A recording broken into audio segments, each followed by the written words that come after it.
I'm Apolo, Anton, OHNO, a speed skater.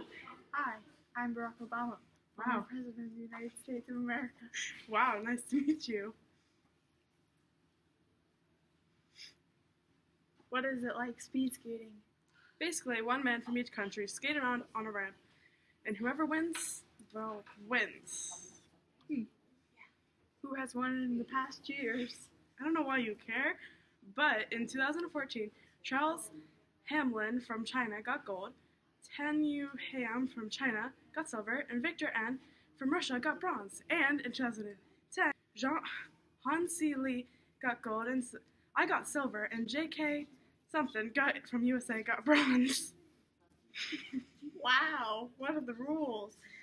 Ah, yes, the rules. There are many reasons you might get disqualified, or a yellow card if you're impeding, which means you purposely bump or push someone. 2 false starts, skating off track, slowing down, team skating, or kicking others. What is a yellow card? It's like winning. Nope. It's like a warning, and a red card, it means you get immediately disqualified. Sounds neat. Can we play?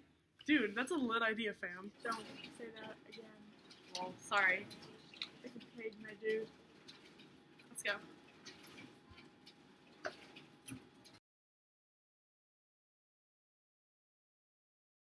What's wrong? You pushed me. You're disqualified. I fell. Yeah, we still pushed you. I don't think we do. That's not how it works. I was in the Olympics. I'm pretty sure I would know.